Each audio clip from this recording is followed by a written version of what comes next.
Hello, this is Kennel Talk with Rashawn Gordon, and I'm Randy Randall. Rashawn's from Gordon Gun Dogs, and I'm from Desert Point Kennel. On the phone for our very first phone interview is William Thomas. William, can you hear us? Yes, sir, I can. All right. Well, William, where are you from? I'm from a little town out in Utah called Neola. All right. Neola, Utah. It's the Uinta Basin. Well, why don't you introduce yourself? So, as you just said, I'm Will Thomas. I am the owner and operator of High Country Shorthairs out here in Neola. We are a small family kennel, and we strive to breed and raise high-quality German Shorthair pointers. This has been a dream of mine for my whole life. I remember as a little kid, 9 years old, I've had bird dogs my whole life. And I remember as a little kid looking for good quality German Shorthair pointers, but I remember they were way too much for what my parents would let me afford back then. And basically I wanted to have high quality German Shorthair pointers and give people the good quality of bird dog that is out there. How do people get a hold of you? I've got a Facebook page, High Country Shorthairs. I've got a website, High Country Shorthairs at Weebly.com, and my phone number is 435-790-6487. So you use the Weebly drag and drop program? Yes, sir, I do. For anybody that's out there and you're wanting to start your own website, that's the same one I use. That's a very nice website. So it is, and it's very user friendly. So yes, it certainly is. When you first got started, tell us about the first dogs that you got. So the first dog I had, he was a male German Shorthair pointer. His name was Spock. He wasn't papered. I didn't have a lot of money back then, and we were actually staying at my grandma's house because my dad and I had just got in a bad car wreck. We were deer hunting, and we ended up hitting a deer heading home and rolled our truck 5 times. Very lucky to be alive. My dad split his pelvis, and I actually got a skull fracture. Ooh, ouch. And we lived in a split entry, and my dad couldn't walk up and down the stairs, so we went and moved in with my grandma. And I found this dog ad. I learned to read reading the classifieds, the dog classifieds. Ooh. And I went and I seen this ad for these Shorthairs for sale, and went and talked to my dad and mom, and they says, well, if you could talk Grandma into letting you get one, we'll get you one. And my dad thought there's no way that Grandma will let him get a bird dog, because she wouldn't let me get dogs and stuff growing up. And so I went and talked to Grandma, and sure enough, she said yes. And we went and picked up this. My mom took me up there, and we looked at this litter of puppies, and I watched every puppy, and I picked one that I thought would be a good dog. And ever since then, it's been an addiction. I got him, and go ahead. Yeah, how many years ago was that? That was, I'm 38 now, so it's been a few years ago. Sure. Yeah. Do you know the lines of that dog? My first one? Yeah. No, he wasn't papered, and I do not know the bloodline of that dog. I wish I would have. What did he look like? He was a big, blocky, white and liver ticked German Shorthair. I mean, that dog, he lived till he was 13 years old. As a matter of fact, my parents and I, we ended up moving back to Missouri when I was 14 and lived back there for 4 years. And I got a couple short hairs back there also. They had they were papered. There was a lady that drove school bus back there that had a pair of short hairs, and they actually were papered, and they went back to, I can't say the name, Amarillo's Boss Ranger. Oh, okay. Yes, I know Boss Amarillo. Ranger. Yeah, they went back to that Amarillo's Boss Ranger, which I love. That was a good bloodline. I really like that bloodline. So we had 3 short hairs at that time, and my mom's mom was not doing good, and so they wanted to move back closer to her before she passed. And so just before I left on my mission, my parents, we all moved back here to where we live now in Neola, Utah. And I brought them dogs back. They were puppies.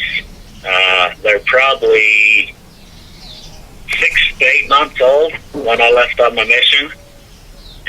And I ended up being on my mission, and we lived on 160 acres out here. We leased 160 acres out here from a farmer that had a nice fishing pond on it and awesome property, gulch with wild pheasants and quail in it. And so it was a great place to live. And while I was going on my mission, just before I got home, Spot, my first male, he ended up passing away.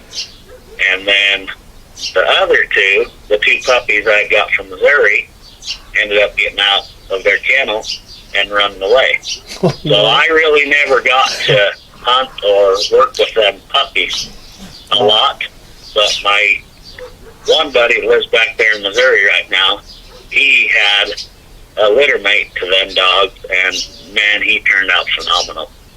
And he actually, his uncle, actually ran a bunch of field trials and stuff, and with that line, and won a bunch of field trials with that line, the Amarillo's Boss Ranger line. So you were on a Mormon mission for the church, and you went all the way around the world from Missouri all the way to Oklahoma. Yes. Yep. Everybody else go ahead. I moved back from Missouri to Utah, and then I went back to Oklahoma. Okay, that's funny. Okay, so tell us about your experience with the short hairs. What were you doing with them? You know, who did you have after that? What did you do? What's my experience with the short hairs? Yeah, with the ones you've had, what have you done with them? I have ran a little bit of NASCRA, very little NASCRA. I have run some AKC. I like Rashawn. I would much rather prefer a hunting dog over a trial dog. Trials are great, but they have their place for everybody.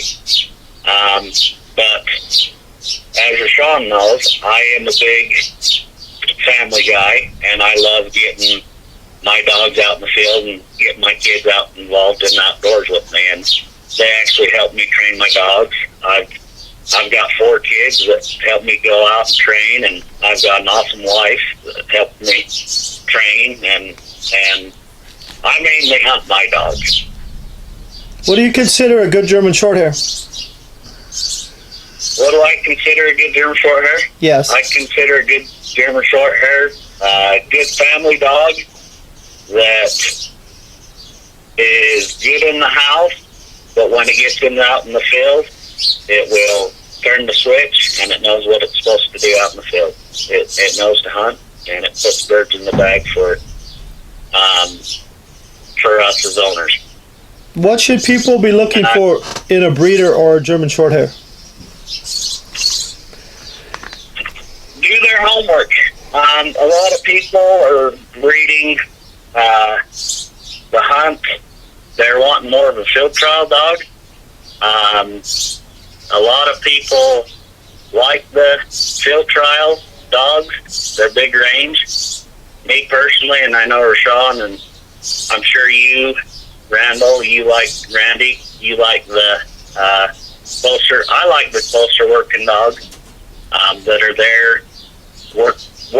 They're working for me. They're not out there for themselves. They work for me. They wanna be happy, or they wanna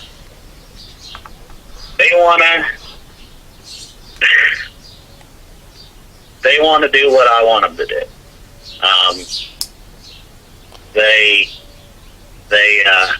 They're out there for me and not themselves. Do your homework.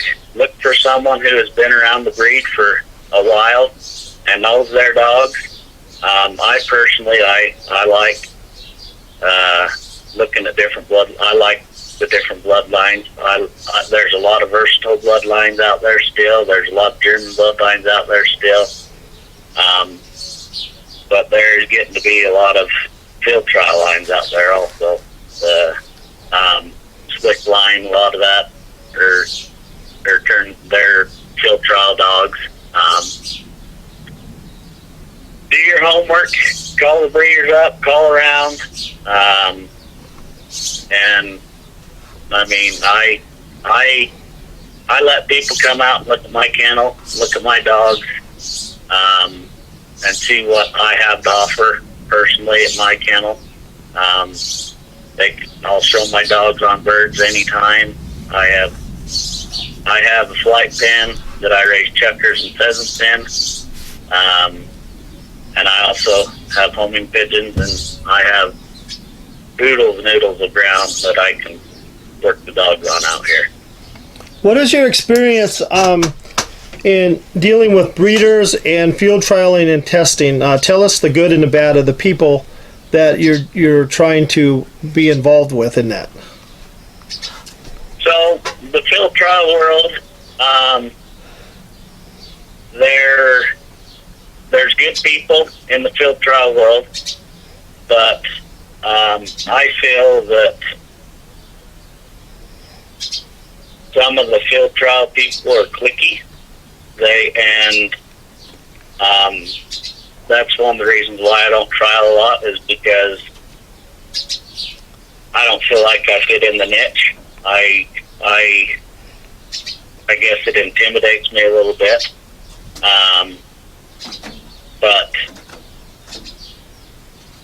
And another reason why I don't field trial a lot is because it costs a lot of money. It's an expensive game to field trial. I'm not going to lie to you. It costs money to chase the trials around. It does. And if you want to prove your dog in the field trial world, you have to chase around the circuit. You have to go out and go to all these trials. I do like NASTRA for the simple fact that it's more realistic to hunting. You go out and they plant birds, and you actually get to shoot the birds, where they see you got to prove for your dog to be solid through the shots. And like I said earlier, I like hunting, and so that's why NASTRA appeals to me a little bit more than AKC. There's a lot of good breeders out there, but we got to do our research. There's a lot of guys out there that are backyard breeders, and they are puppy mills, and that is what's ruining our breed. Is people are just throwing their dogs together and have puppies. I mean, breed for a reason, breed for a purpose. Try to improve the breed. And that's what I try to do. I try to improve the breed. I don't stick two dogs together just to stick two dogs together. I have a reason behind why I stick the dogs together. I want to produce something that is going to be awesome in the field and great in the house as a family pet. and you got the German Shorthair Pointer market is flooded with puppies. It is flooded with puppies. So I can't stress enough to do your homework and find something that will fit you and your family. I know, me personally, I look at my puppy buyers and I try to put the right puppy to go with the right family. And I know Rashawn does that also in his breeding. I know he tries to put his dogs with the right people. And that is so important, I believe. It is so important to be aware. Be aware of the families that are going to get these puppies. And having puppies, yeah, it's all great, grand, and wonderful when they're little. Yeah, they're cute. They're gorgeous. They're cute little things when they're puppies, but unfortunately, a lot of people do not understand all the work and time that goes into getting a good bird dog. All the training, putting it all in all birds, and they don't understand what it takes to get a good bird dog. Yeah, when William's talking about NASTR, he's talking about a National Shoot to Retrieve. When people call you for a puppy, what do they ask you? What are they saying they want? So a lot of people ask me that. I've had guys call me from Arizona saying that they hunt Mearns quail, and because Arizona is known for its quail hunting, they want something that will be great in the house, yet get the job done out in the field. And some guys like them for will ask me if they'd be good to field trial. And personally, I believe that the dogs I raise would do great in any venue if they were to field trial. Like I say, I don't get a field trial as much as most people, but I do feel that my dogs would be able to compete in any venue. What about NAVDA and what about waterwork? NAVDA and waterwork. Funny you should ask that, because I have 10 acres out here where I live, and there's a canal out front. And every time the canal's full in the spring and summer, every time I open the dogs' kennels, they head straight for the water.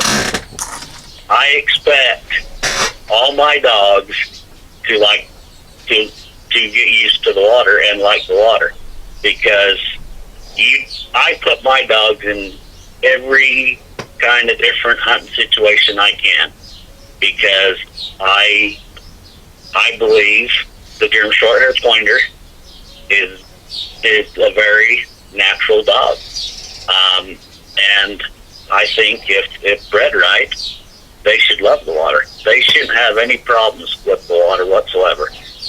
My main male, he's 12 years old now, my main German Shorthair male. He's 12 years old, and out where I guide, we have ponds. And I remember 2 years ago, this is just one instant of many. 2 years ago, I was guiding some clients, there was two of them, and we were working over by a pond, and I'm like, I was watching my dogs, and I'm like, get ready, he's going to hit. And sure enough, he went on point. This bird gets up, and these guys are like, they're close. They're close to the bird when it gets up. He shoots it. The client shoots the bird, hits it hard twice, and it hits the ground running. And my dog, this rooster, hits the ground running, runs through the fence, Thank goodness he didn't get cut. And this pheasant, these pheasants never cease to amaze me. They are stinking smart birds. I've learned a lot hunting pheasant throughout my life. They're going to do anything and everything they can to get away from the dog. This bird went to the pond. And there's cattails around it, and the pond was halfway froze over, and my dog was right on it. And this pheasant hopped cattail patch to cattail patch to try to throw my dog's nose off, and it wasn't working because my dog was right on it. It ended up getting out there halfway across the pond, and then it was open water. Well, my dog's right on it, busting through the ice. Made an awesome water retrieve. Another instance is I had a dog. I was hunting in a cornfield over in Tridell, Utah, and there was a ditch full of about 6 foot of water. Or not 6 foot, sorry, 6 inches. And I shot another rooster. And that sucker, he got in that ditch bank, and he literally submerged himself under the water, that rooster pheasant did, to try to throw my dog's fin off, or nose off, and my dog went and found it. I mean, you cannot replace, it's hard to replace a good hunting dog. It really is. As your Sean knows, and I'm sure you know. Using their nose, they've got to rely on that nose, because it's what's going to make a good bird dog. That and the experience out in the field. So what lines do you have? What lines do you have right now? So I have one female that is double red Dixieland Rusty, and I have some rawhide clown. I have some Shorthairs Rolling Thunder, some Ricky for the people that know the Ricky line. I don't know if you've ever heard of Brandy's Been There, Done That, or MFC, SD, AFC, Done For's Where You've Been. Yeah, I've heard of that dog. Field champion, Merck field champion, Brendlin, Don Von Verge, junior hunter. That's just some of my lines I have. No, I mean, I find a lot of those lines aren't real versatile. I find that they tend to work too far out and don't have a natural retrieve and aren't really that good in the water. You don't find any of that in those lines? My dogs personally, no. I all my dogs are retrieving and water loving bulls. So you're not having to force fetch any of these dogs? They all have a really nice natural retrieve? I have never force fetched any of my dogs. Yeah, that's pretty good, because I find that a lot of those, because what you talked about, a lot of those breeders, they don't breed any, they don't do NAVDA, they don't do water work, they don't do duck hunting, they don't breed for natural retrieves, and I find a lot of the dogs in that line for versatile lines, the NAVDA people and stuff, they usually don't go to those lines. I've never found them to work for the water and the retrieve, but I found that they have a really good nose, a great cardiovascular, and they cover a lot of ground. That's just been my experience. That's why, we like to see what other people are doing. So as a breeder, and you're responsible for the breed as it was probably meant to be or not meant to be. The things that you're looking for on your dogs is good water work, good natural retrieve, a dog that works for you, a dog that points and backs, and is a good family dog. That's a complete versatile dog. Those are the dogs that you have? Those are the dogs I have, yes. Well, there you go. That pretty much covers a good interview on my part. Rashawn, anything? I was just, so you agree it's important to breed for versatility, William? I do. Now, when you mention the slick lines in there, do you find those lines any different, or they just end up being the same kind of lines that you have and they're still versatile? Say that again, sorry. When you mention slick lines, I know the slick lines and the the clown lines and the rusty lines and the Mosgard lines, they all go back to a dog named Mosgard Ebb. And they kind of all, I found that they kind of all fit in the same pattern. Have you seen any of those lines you did not think was versatile? Slick, I am not a fan of slick lines because I have known people that have slick bred dogs that have had health issues, and they have actually lost their dogs at a very young age because of the health issues they've had. What are some of the health issues of German Shorthairs? There's the LD, there's epilepsy,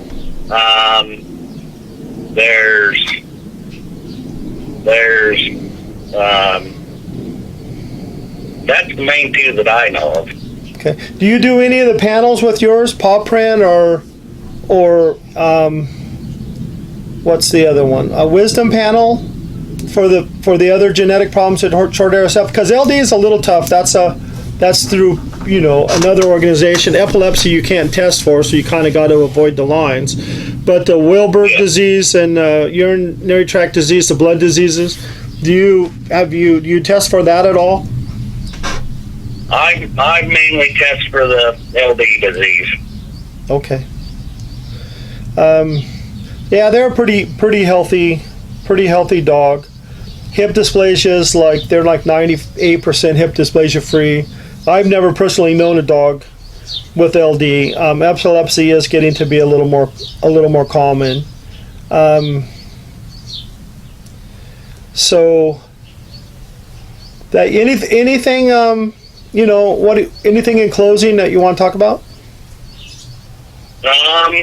Just everybody do your homework and before you get bird dogs. I mean, there's a lot of bird dogs out there to look at and make sure it's the right fit for you. And look us up.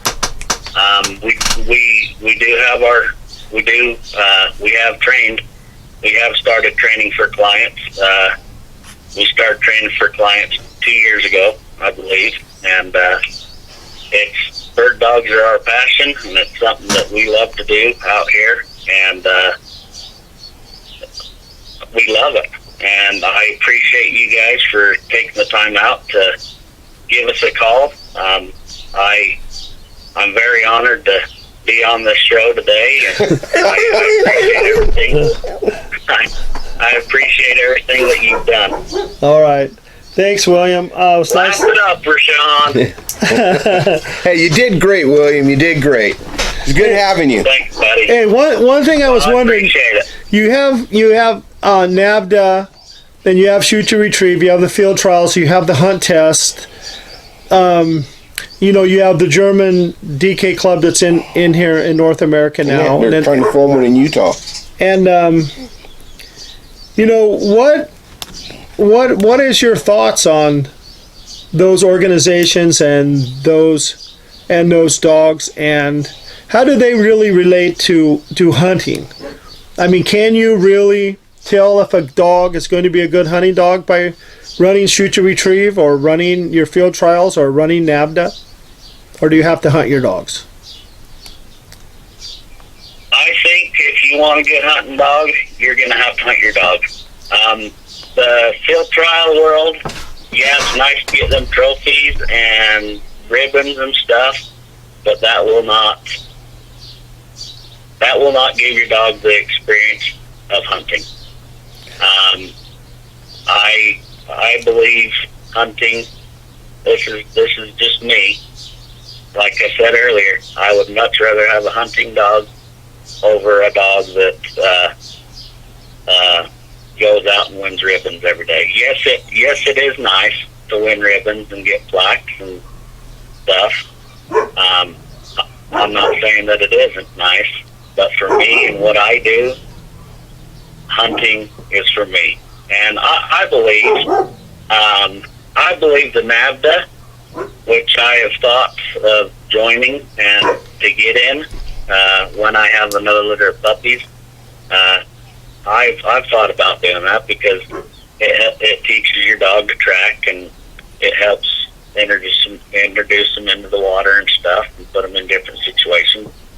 I I believe that's a good program. Nastra is another fun one, but like I say, every club I've seen to be in has been clicky, and it's hard to get involved in something like that when you feel like you're not part of the group. So for me personally, I think me getting the dog out in the field, putting it on as many situations as I can, get it behind birds, get a whole bunch of birds on it, and seeing what we can do as the owner, I think that, to me, is more rewarding. Right. I got a trick question for you, William. You got a what? I got a trick question for you. Okay. All the groups that were just listed, NAVDA, NASTRA, AKC Hunt Test, field trials, what do you think is actually the, how do I want to say this? The one that has the least importance on a German Shorthair? The least important? Yes.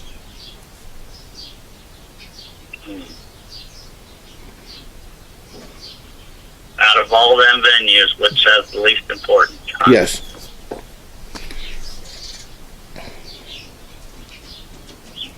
I don't know how to answer this one, Rashawn. So I guess another way to ask it is, which test or which group duplicates actual natural hunting the closest?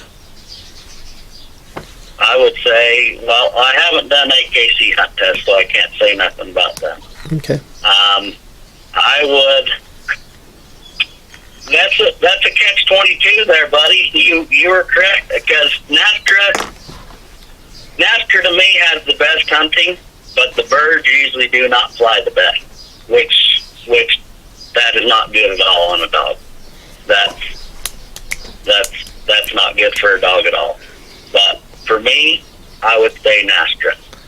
Yeah, NASTRA. Okay, here's my answer to Rashawn's question. The dog is bred to be a versatile hunting dog. The way it's bred and the way it's maintained in the German system is that it is a versatile dog. So it does water, it does fur, it does tracking, and it does upland birds. Part of the problem, I think, has happened is the German Shorthair, when it was introduced in America, became a pointing dog.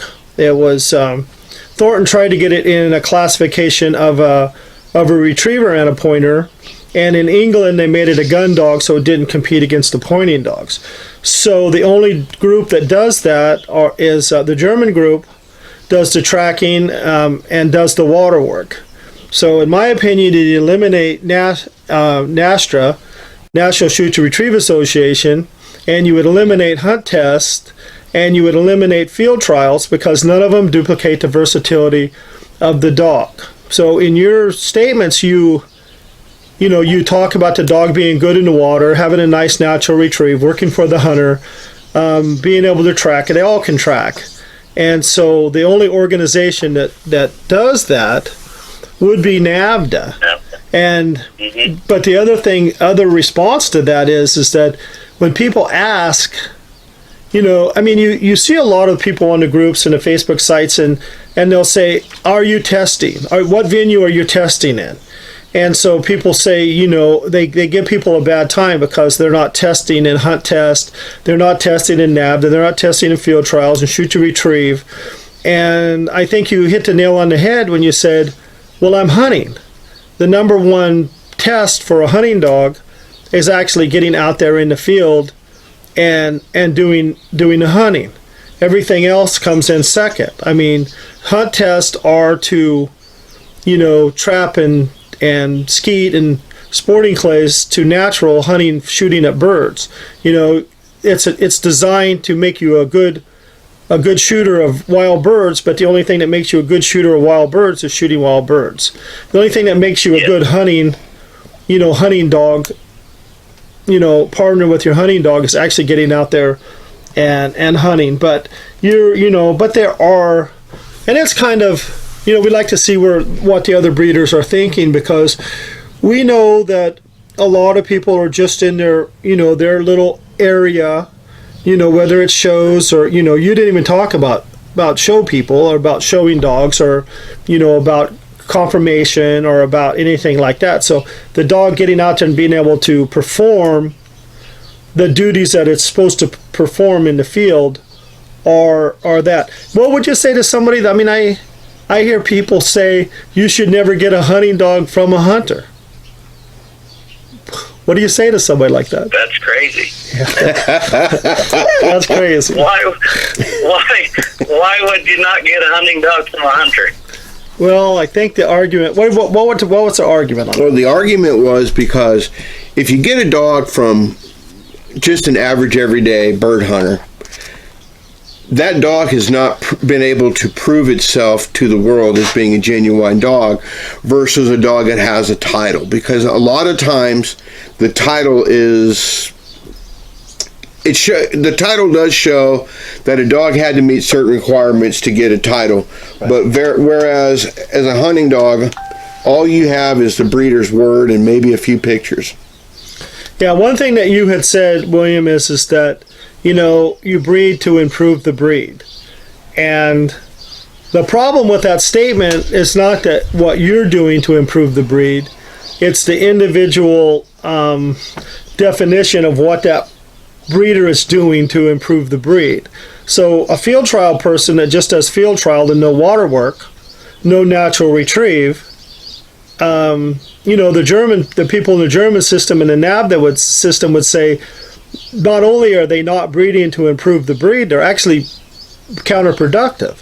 They're actually breeding a dog that is actually not a versatile German Shorthair at all. And then the people that are breeding, I suppose, doing hunt tests or breeding dogs that do something else, the other people would have arguments against that too. The show people would think that they're breeding to produce the best dogs and improve the breed. The field trial people are doing the same thing, saying they're breeding to improve the breed. The NAVDA people are saying they're breeding to improve the breed. And the German people are saying, in our DK system, we are breeding to improve the breed. And then every single one of those groups would point the fingers at the other ones and saying, then you're not improving the breed. What you're doing is counterproductive. And the reason that we want to do these isn't the fact that we want to argue with anybody. It doesn't even mean if we're in a disagreement with him. We're not in any disagreement with you at all. But sometimes we probably would be in an interview. Well, the goal is to let. Well, here's what happens in Facebook. Somebody posts a question, everybody jumps down their throat, and then nobody gets to give all sides of the story. So the person that's reading the post can make up their own mind. This way, with what we're doing here and our kennel talk, people can look at that, people can hear all the sides of the stories, and people can make up their own mind. So when we interview somebody like you, who's had Shorthairs a long time, and they're hunters, and people are calling and buying puppies from them, it gives us a little bit different perspective, and it gives the people that are watching this and buying a puppy for the first time a little bit of a different perspective too.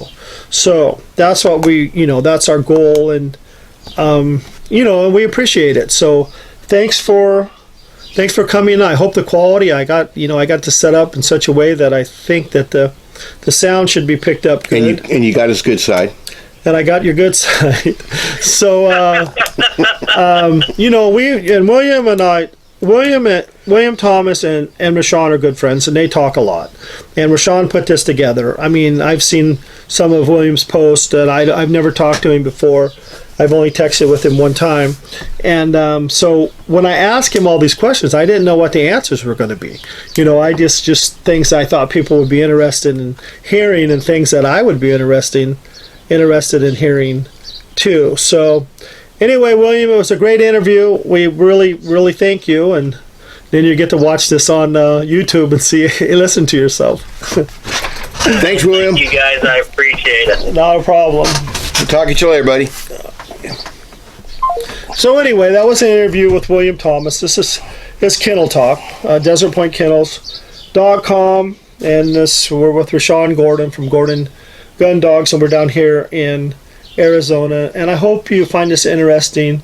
And we'll try to get some more breeders on, and we'll try to do this if people are interested in it and if it sounds good and is interesting. So, in closing, we thank you and wish you all the great hunting experience and craziness that a German Shorthair might bring into your life.